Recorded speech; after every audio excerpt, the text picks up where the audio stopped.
Sejumlah informasi dari berbagai daerah di Provinsi Banten kami sajikan dalam Berita Banten yang dipersembahkan oleh PRSSNI Banten dan disiarkan serentak oleh seluruh radio anggota di 8 kabupaten kota di Provinsi Banten.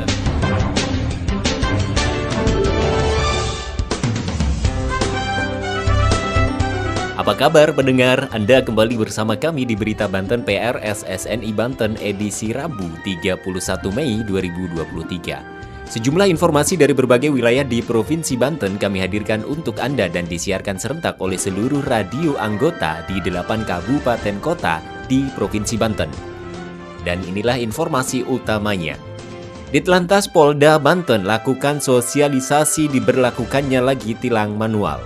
Wali Kota Serang berkomitmen jadikan Kota Serang menjadi kota layak anak. Tingkat polusi udara Kota Tangerang Selatan masuk dalam kategori tidak sehat. Bersama saya Saif Anwar, inilah Berita Banten selengkapnya. Pendengar, meningkatnya pelanggaran lalu lintas di lokasi yang tidak terjangkau oleh kamera Electronic Traffic Law Enforcement menyebabkan diberlakukannya kembali tilang manual oleh Kepolisian Republik Indonesia. Hal ini diungkapkan Kasubdit Gakum Ditlantas Polda Banten dalam sosialisasi tilang manual di Radio Akarsari Pandeglang. Berikut laporan Dani Setiawan dari Radio Akarsari Pandeglang. Ditlantas Polda Banten gelar talkshow sosialisasi diberlakukan kembali tilang manual di Radio Akarsari FM Pandeglang pada hari Selasa 30 Mei tahun 2023. Dalam talkshow yang menjadi narasumber adalah Kasubdit Gakum Ditlantas Polda Banten Kompol Abdul Syukur Anwar SOS MSI yang dipandu penyiar Risma Ayunda. Anwar menyampaikan, tujuan tilang manual diberlakukan kembali karena banyak pelanggar lalu lintas secara elektronik yang tidak tercover oleh ETLE. Tujuan tilang manual kembali diberlakukan karena banyak pelanggar lalu lintas secara elektronik yang tidak tercover oleh ETLE, sehingga perlu diberlakukan kembali tilang manual. Serta banyak pelanggar lalu lintas atau kendaraan pelanggar yang memakai plat nomor palsu, sehingga tidak bisa terekam oleh kamera ETLE. Ini yang melatar belakangi diberlakukannya kembali tilang manual.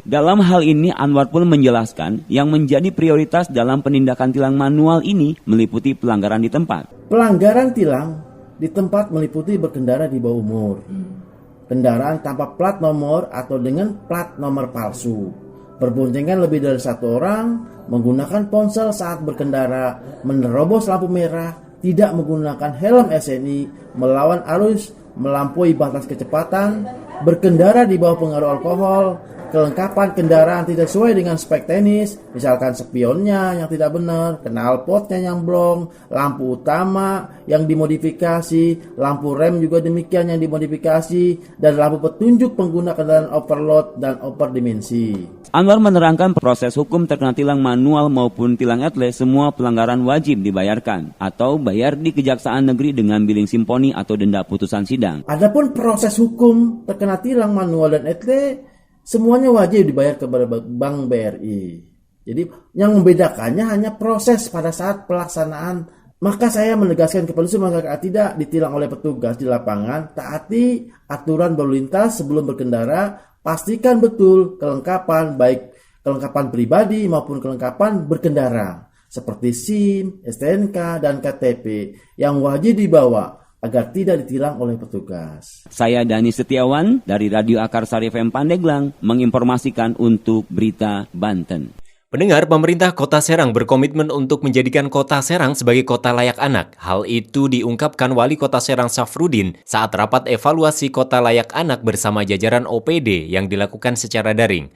Berikut laporan Mamo Ervanto dari Radio Harmoni FM Serang.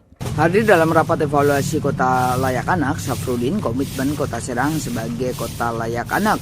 Wali Kota Serang Safrudin bersama dengan jajaran OPD hadir dalam kegiatan pelaksanaan verifikasi lapangan atau evaluasi kota layak anak tingkat Kota Serang secara daring. Kegiatan rapat pelaksanaan verifikasi lapangan ataupun evaluasi KLA yang dilaksanakan secara daring tersebut dilaksanakan di Dinas Kominfo Kota Serang. Dalam kesempatannya, Wali Kota Serang menyampaikan kegiatan evaluasi penilaian kota layak anak yang sudah dipaparkan kepada lembaga pengembang, masih terdapat beberapa evaluasi perbaikan bagi Kota Serang untuk mencapai status kota layak anak. Pada tahun kemarin, Kota Serang mendapatkan predikat pertama dalam Kota Layak Anak sehingga membuat komitmen untuk pemerintah Kota Serang meningkatkan predikatnya menjadi Madya, Nadia hingga seterusnya. Menambahkan hal tersebut, Kepala DP3 AKB Anton Gunawan mengatakan bahwa dari seluruh dokumen yang sudah disampaikan terdapat beberapa hal yang menjadi evaluasi dari setiap bagian pertanyaan. Selain itu, terdapat beberapa dokumen juga yang belum tersampaikan sehingga membuat sebuah perubahan dan penambahan dokumen yang sudah disampaikan dengan diberikan waktu 2 kali 24 jam untuk dilakukan perubahan ataupun penambahan kekurangan dokumen tersebut. Saya Momo Irvanto, wartawan Harmoni FM melaporkan untuk Berita Banten. Berita Banten. Anda masih bersama kami di Berita Banten PRSSNI Banten. Pendengar, sebuah perusahaan teknologi kualitas udara asal Swiss, EQR, menilai indeks kualitas udara di Kota Tangerang Selatan masuk dalam kategori tidak sehat. Kondisi polusi udara seperti ini beresiko menimbulkan gangguan kesehatan, baik jangka panjang maupun jangka pendek. Berikut laporan Riyamah dari Heartline Radio Tangerang. Dari Tangerang dilaporkan, perusahaan teknologi kualitas udara asal Swiss, EQR, melaporkan indeks kualitas udara di wilayah Tangerang Selatan masuk dalam kategori tidak sehat. Bahkan kondisi udara di Tangerang Selatan beberapa waktu lalu juga sempat menduduki posisi teratas dengan tingkat polusi udara di angka 187 dengan partikulat 2,5. Angka polusi udara tersebut mengalahkan Kota Cilengsir, Jawa Barat yang berada di angka 175, Kabupaten Serang, Banten di angka 170, Kota Semarang, Jawa Tengah di angka 165, dan Kota Tangerang, Banten di angka 165. Menurut dokter spesialis paru Dr. Erlang Samudro, kondisi polusi udara beresiko menimbulkan gangguan kesehatan baik jangka pendek maupun jangka panjang. Kalau efek jangka pendek menurut Dr. Erlang akan meningkatkan resiko infeksi pernafasan akut seperti ISPA dan pneumonia. Kondisi ini terjadi terutama pada populasi rentan seperti halnya anak, bayi, dan orang tua, serta orang yang memiliki penyakit komorbid. Sementara itu dalam jangka panjang akan meningkatkan resiko terjadinya penyakit paru obstruktif kronik dan juga peningkatan resiko kanker serta penyakit kardiovaskular seperti jantung, stroke, dan lainnya. Erlang mengimbau bagi masyarakat khususnya Tangerang Selatan untuk melindungi diri dari paparan polusi udara dengan mengenakan masker saat beraktivitas di luar ruangan. Saya Riyama dari Heartline Radio Tangerang melaporkan untuk Berita Banten. Pendengar, demikian sejumlah informasi yang telah kami sajikan di Berita Banten kali ini. Saya Saif Anwar, sampai jumpa. Terima kasih Anda telah mendengarkan Berita Banten yang dipersembahkan oleh PRSSNI Banten.